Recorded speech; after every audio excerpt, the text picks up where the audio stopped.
Welcome to the Full Moon Film Buff, episode 118. We're going to talk about The Curse from 1999. I rented this from Scarecrow Video. I had not even heard of this before.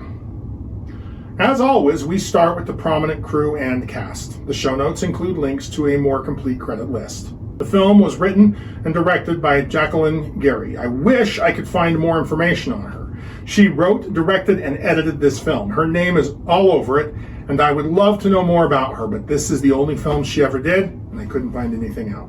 The cast includes Amy Laughlin as Frida, Mike Dooley as Peter, Sarah Elena Knight as Jennifer, and Matthew Arkin as Lloyd. This is Amy Laughlin's first acting credit.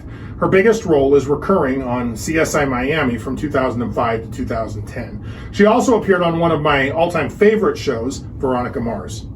Mike Dooley was fairly busy around the turn of the century. He took a break, but has recently begun getting parts again. This film is Sarah Elena Knight's only acting credit. Matthew Arkin, son of Alan Arkin and brother of Adam Arkin, stands out as the cast's easily most recognizable name. He found early success on stage and has maintained a solid career across theater, TV, and film. As an acting instructor, he teaches the practical aesthetics method created by David Mamet and William H. Macy at his studio and other institutions, while continuing to perform primarily in theater with occasional screen work. I don't recommend this film. This is an interesting take on werewolf mythology from a feminine perspective. Still, it doesn't hold up well, and it's almost immediately overshadowed by a much better film exploring similar thematic territory that we will get to very soon. Jacqueline Gary wrote a comedy skit called PMS Werewolf about a woman's period turning her into a werewolf. Producer Trent Tooley saw her skit and thought it would make a great low-budget film, so Gary expanded the skit into the script for this movie. Now on to the synopsis. Something runs through the forest. Smash cut to a bloody woman in a bathtub, looking directly into the camera. The same woman sits in therapy. Her name is Frida, and she wishes she was more like her friend Jennifer, who is pretty and attracts a lot of men. Frida is Catholic and vegetarian. She works for a demanding TV movie producer. Jennifer gives Frida a makeover.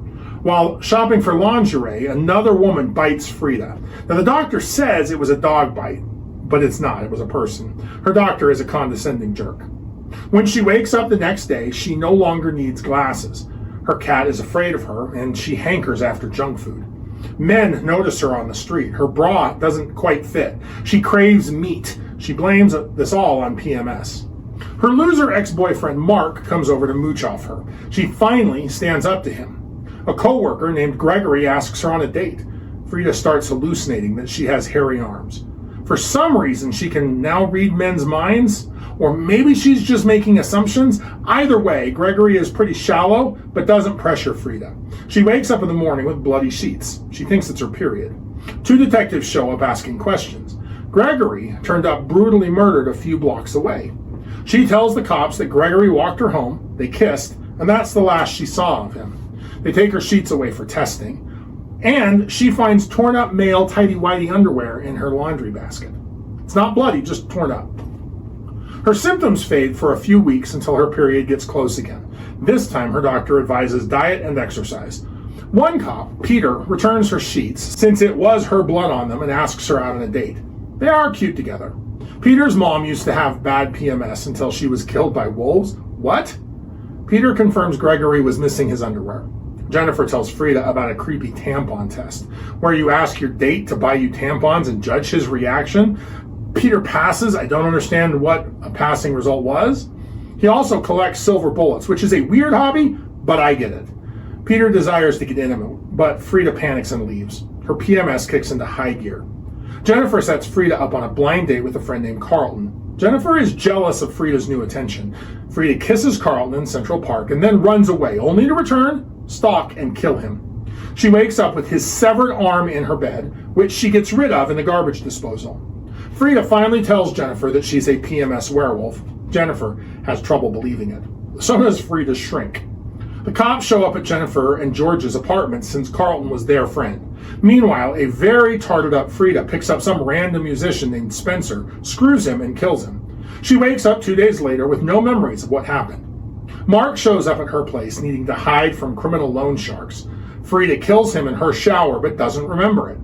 Jennifer and Frida find his body. Jennifer is much more open to the werewolf theory now. The cops show up while Frida and Jennifer are trying to hide Mark's body in the fridge. Well, they do hide his body in the fridge. The cops suspect Mark of the killings.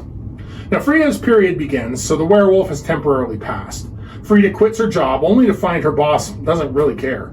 Peter asks her out again. She tells him she can't because of her bad PMS. He tells her he loves her. He tells her more stories about his mother's PMS that honestly make her sound schizophrenic. They do go on several dates, and their relationship deepens. The cops find Mark's body in the trunk of an abandoned car. Peter's partner, Lloyd, does not approve of him dating a suspect. Jennifer finds a book on female werewolves, and it turns out the only cure is true love. Werewolves are susceptible to silver bullets. Peter finds Mark's missing tooth in Frida's bathroom and discreetly disposes of it. Frida tries unsuccessfully to kill herself in a variety of ways, referencing an American Werewolf in London. Peter begins to suspect the truth.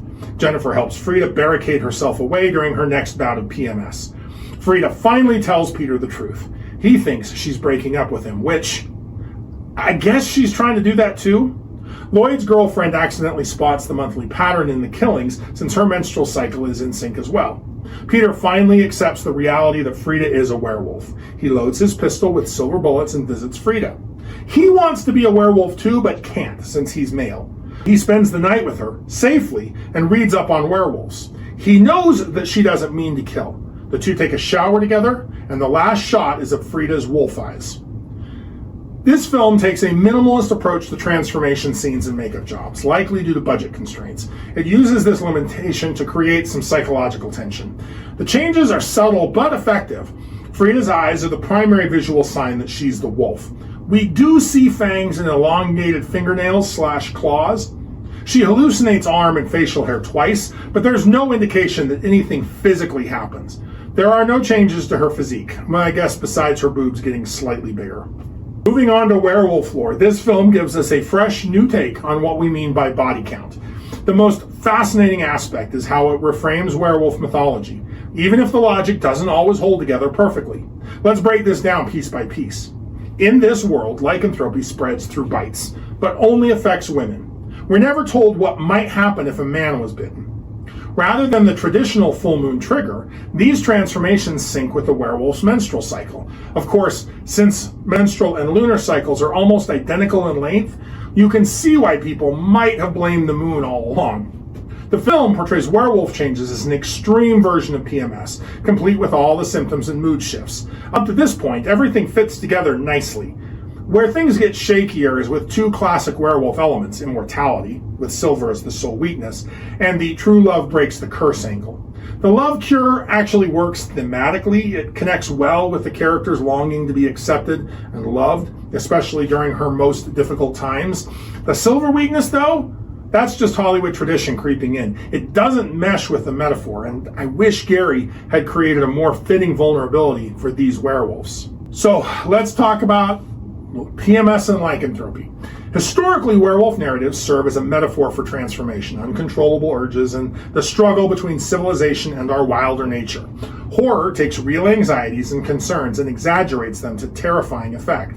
As Jacqueline Gary explores these ideas through a feminist lens, a parallel emerges between the portrayal of lycanthropy and the cultural attitudes surrounding premenstrual syndrome, or PMS.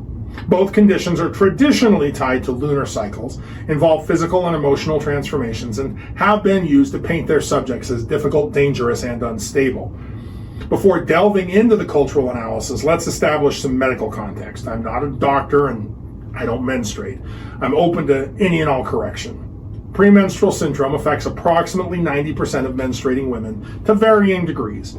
The condition typically occurs 7 to 10 days before menstruation and involves physical and emotional symptoms. Physical manifestations can include bloating, breast tenderness, acne, and fatigue. Emotional and behavioral symptoms may include irritability, anxiety, mood swings, and food cravings. The impact can vary from mild inconvenience to severe disability. Not only do women experience PMS differently from each other, their month-to-month experience can fluctuate as well. It's not the same every month. PMS is a documented medical condition with confirmed biochemical causes, primarily fluctuations in estrogen and progesterone levels, but has often been used to trivialize and/or exaggerate women's conditions, emotions, and concerns. This connection between menstruation and lunar cycles has been debated in both scientific and cultural contexts. A typical menstrual cycle lasts approximately 29 and a half days, eerily similar to the 29 and a half day lunar month. This correlation has led to cultural associations between women, moonlight, and transformation, from ancient goddess worship to modern horror films. While modern research suggests that the correlation is completely coincidental, the cultural link persists. The werewolf genre, particularly in its treatment of female lycanthropes, repeatedly draws upon this connection subtly and sometimes explicitly. The curse is not alone in making this connection, nor is it the first. It is the first to do so directly. The Company of Wolves in 1984 used werewolf folklore to explore sexual awakening and the transition from girlhood to womanhood. The film's rich symbolic landscape includes hints to that time of the month and the dangers awaiting young women who stray from the prescribed path during their special time, even if Rosaline isn't a werewolf, at least not for most of the movie. Or consider Ginger Snaps from 2000, perhaps the most overt exploration of this theme, which we will cover very soon. The film follows teenager Ginger Fitzgerald, whose first menstrual period coincides with a werewolf attack. The metaphor is anything but subtle. Ginger's transformation into a werewolf parallels puberty and menstruation, complete with hair growth, cramps, and mood swings. The film's tagline, "They don't call it the curse for nothing," plays on the dual meaning of curse as a supernatural affliction and a common euphemism for menstruation, just like the title of this film. When Animals Dream from 2014, a Danish coming-of-age werewolf film, explores the hereditary nature of lycanthropy passed from mother to daughter, drawing parallels between menstrual education and learning to manage one's supernatural nature. The film's protagonist, Marie, must navigate both her emerging sexuality and her transformation while dealing with a community that seeks to suppress and medicate women with her condition, a clear commentary on the medical establishment's historical treatment of PMS and other women's health issues. Modern films have been using the werewolf PMS connection to explore female empowerment and bodily autonomy themes. Raw from 2016, while not strictly a werewolf film, uses similar imagery of transformation and primal urges to explore coming of age and female sexuality. This association between menstruation and monstrosity has deep historical roots. Medieval werewolf trials occasionally targeted women. We've already noted that the symptoms of werewolfism described in historical documents, increased aggression, physical discomfort, and emotional volatility, bear a striking resemblance to modern descriptions of PMS. One could argue that premenstrual syndrome provided a medical explanation for behaviors challenging authority, much as lycanthropy accusations policed social boundaries. The medicalization of PMS in the 20th century parallels the evolution of werewolf narratives in interesting ways. As medical science began to understand and treat premenstrual syndrome, werewolf stories increasingly incorporated scientific explanations. Lycanthropy became a virus, a genetic condition, or a hormonal imbalance, much like PMS was reduced to its biomechanical components. This shift reflects our cultural desire to control and categorize natural processes we find threatening or mysterious. However, this scientific framework often fails to capture the full complexity of either experience. Just as PMS involves more than simple hormone fluctuations, encompassing social, psychological, and cultural factors, lycanthropy in fiction works best when it represents more than just a biological transformation.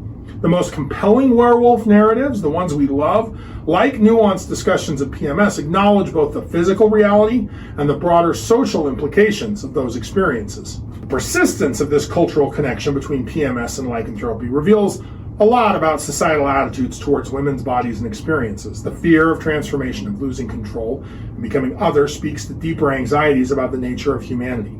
By examining these parallels, we can better understand how cultural narratives shape our understanding of natural processes. After all, both PMS and werewolf tales remind us that transformation, whether monthly, metaphorical, or mythical, is a fundamental part of the human experience. So, if you like lycanthropes, like, share, and subscribe. Contribute your thoughts and additional observations in the comments below. Let me know what I missed or what you noticed.